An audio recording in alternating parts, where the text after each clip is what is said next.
Madame Ramadan, et le député Martins était en train d'interpeller le Parlement sur des naufragés, des immigrés qui ont tenté de gagner l'Europe, qui sont pour certains naufragés. Il y a beaucoup qui meurent en mer. Il y a pu arriver à Malte et on a entendu ce député sans humanisme, sans même ne serait-ce que le minimum de considération pour et le député et les Africains dire mais qui retournent en Afrique, ils peuvent mourir là-bas. Alors vous, qu'est-ce que cela vous a produit en entendant ces paroles-là? Est-ce que on peut être aussi insensible à la souffrance des autres, souffrance qu'on a créée soi-même? Comme Marine Le Pen l'a toujours dit, hein, allez, sans père, restez chez vous. C'est-à-dire qu'ils veulent que les Africains restent chez eux et ne viennent pas les envahir. Mais qui a envahi qui en premier? Il faut que la France sache que c'est elle qui a envahi l'Afrique en premier. Même si vous ne l'invitez pas, elle s'impose, elle vous envahit. Donc, s'il y a des naufragés aujourd'hui, c'est parce qu'il y a des coups d'État, il y a des gouvernements qui sont renversés en Afrique, il y a les ressources minières qui sont pillées et les gens meurent de faim, les gens n'ont plus quoi se nourrir et les gens prennent la mer afin d'aller vers un avenir meilleur.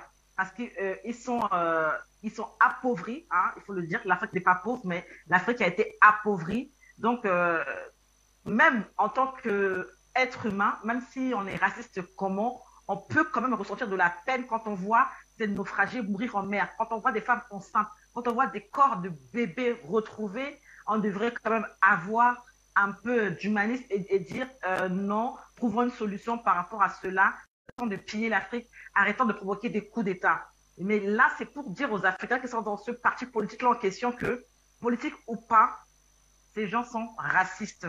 Marine est comme son père, elle ne l'a jamais caché. Donc j'ignore pourquoi d'autres diront non, c'est faux, elle est juste rigoureuse, elle est juste dure, c'est faux. Mais quand il faut aller demander de l'argent au président, au maréchal Déby, ou bien un peu ailleurs, ces gens ne se gênent pas, ils font le trajet, ils vont et ils demandent des crédits, ils demandent de l'argent.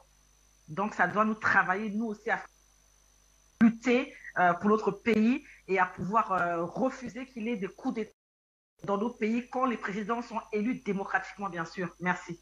Oui, merci beaucoup, Madame Ramadan. Monsieur Gimi, Monsieur Dalédo, vous êtes français et comment vous vous sentez d'entendre un de vos représentants dans la représentation nationale s'adresser ainsi à des peuples, à des personnes même qui sont en difficulté? Et autre chose, le Rassemblement national, c'est 89 députés au sein du Parlement, c'est la première force